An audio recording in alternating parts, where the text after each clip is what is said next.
हरे कृष्णा दोस्तों, आज हम 11वें अध्याय का अध्ययन करेंगे।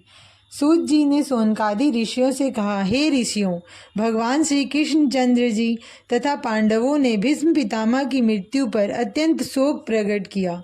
तत्पश्चात श्री श्याम सुंदर ने राजा युधिष्ठिर को समझाया, हे राजन, संसार में जैसी मृत्यु भीष्म पितामह ने प्राप्त की है वैसी अन्य लोगों को दुर्लभ है।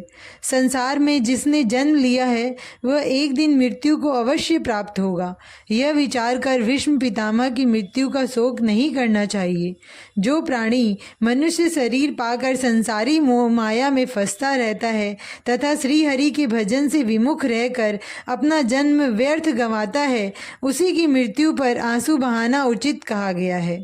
श्री भीष्म पितामह भगवत भक्त तथा परम धार्मिक थे, अतः उनके मरने का शोक नहीं करना चाहिए। श्री कृष्ण चंद्र जी के ऐसे वचन सुनकर राजा युधिष्ठिर ने धैर्य धारण किया। तदंतर उन्होंने श्री मुरली मनोहर की आज्ञा से भीष्म पितामह का दाह संस्कार किया। इसके उपरांत श्री श्याम सुंदर तथा ऋषि मुनियों ने धर्मराज युधिष्ठिर को हस्तिनापुर में लाकर राज सिंहासन पर बैठाया।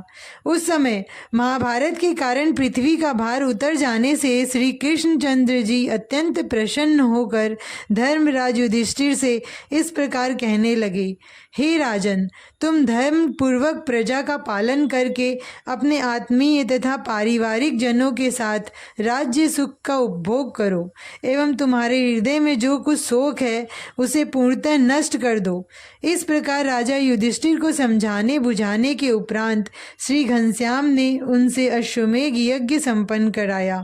उसके कुछ दिनों पश्चात उन्होंने राजा युधिष्ठिर से कहा, हे राजन, अब हम द्वारिकापुरी को जाएंगे। सूत जी बोले, हे ऋषियों, जिस समय भगवान श्री कृष्णचंद्र जी द्वारिकापुरी जाने लग की अभिलाषा कर रहे थे, उसी समय अश्वत्थामा ने अपने मस्तक मुंडन तथा मणि निकाल लेने की लज्जा से क्षुब्ध होकर राजा युधिष्ठिर सहित पांचों पांडव भाइयों को नष्ट करने के लिए पुनः ब्रह्मास्त्र का प्रयोग किया।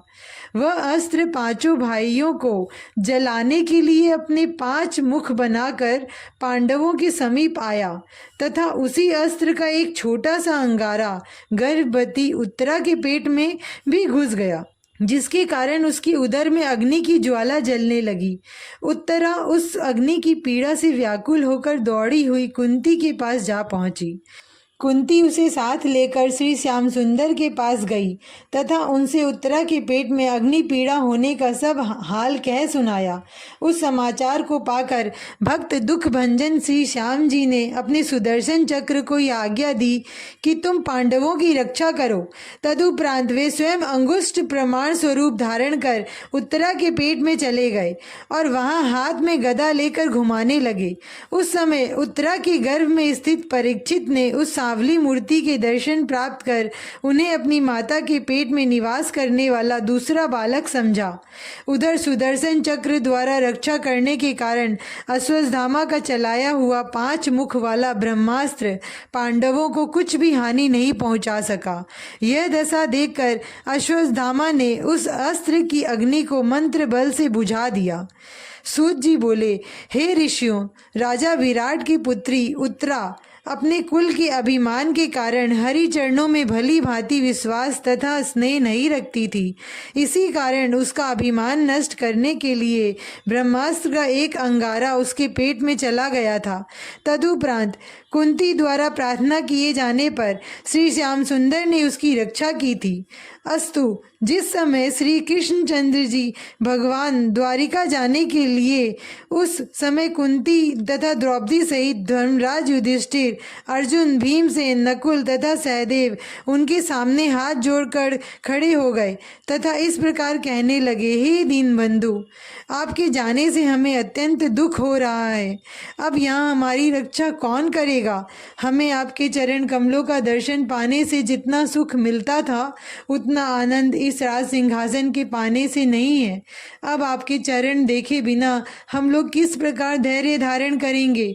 कुंती ने कहा, हे प्रभु, अब तक मैं आपको अपने भाई का पुत्र समझती थी, इसलिए आपकी महिमा को नहीं जान सकी। अब मुझे विश्वास हो गया है कि आप परब्रह्म परमेश्वर के अवतार तथा संसारी जीवों की उत्पत्ति, स्थिति तथा नाश करने वाले हैं। महाभारत के युद्ध में मेरे पुत्रों ने आपकी कृपा से ही विजय प्राप्त की है। आप संपूर्ण ऋषि मुनि तथा अपने भक्तों को दर्शन देने, उन्हें भवसागर से पार उतारने तथा धर्म की रक्षा के लिए ही सगुण रूप धारण किया है। अन्यथा आपको क्या आवश्यकता थी जो आप मत्स्य तथा शुकर आदि का अवतार धारण करते। आपने वसुदेव देवकी के यहाँ जन्म लेकर उन्हें बंधन से छुड़ाया है तथा मेरे पुत्रों पर जब जब विपत्ति पड़ी तभी आपने अपनी कृपा द्वारा हम लोगों का दुख दूर किया है। मैं ऐसा अनुभव कर रही हूँ कि आप इस राज्य को दे जाने के बाद हम लोगों को भूल जाएंगे। इसलिए मैं कहती हूँ कि मुझे राज्य की इच्छा नहीं है। जहाँ आपका दर्शन न मिले वह सुख तथा राज्य किस काम का है। धन पाने से अभिमान बढ़ जाता है, उस समय आपका भजन नहीं बनता।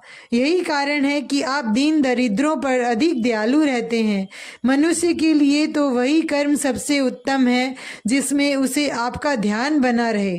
राज्य एवं धन पाने से मनुष्य संसारी सुखों में भूलकर परम पिता परमेश्वर से प्रेम करना छोड़ देता है।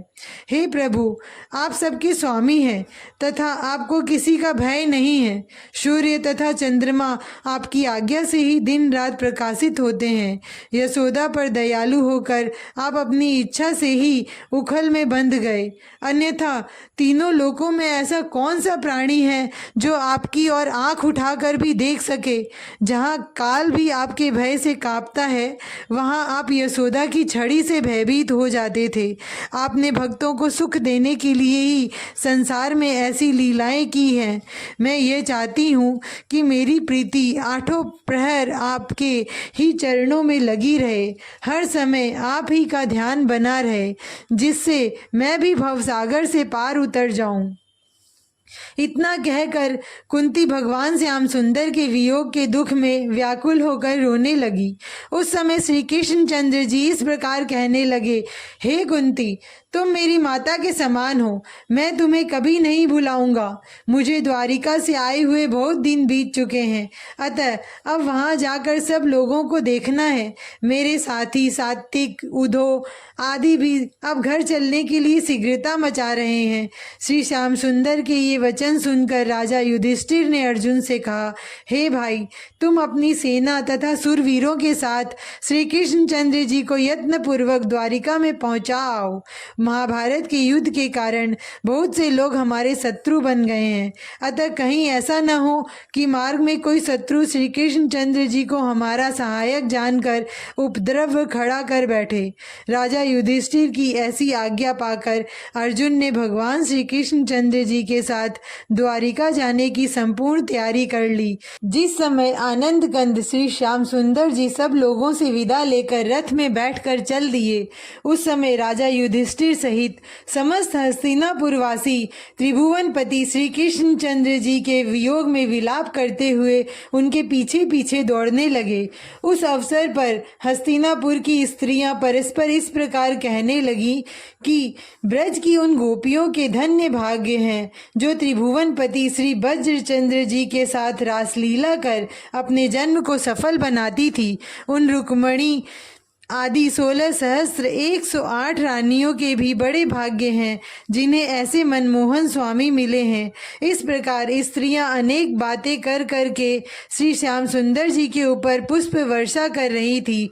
भगवान नंद नंदन उनकी बातों को सुनकर तथा उनके हृदय के सच्चे प्रेम को अनुभव कर अपनी बंकिम चितवन द्वारा उन्हें देखते हुए चले जा रहे थे।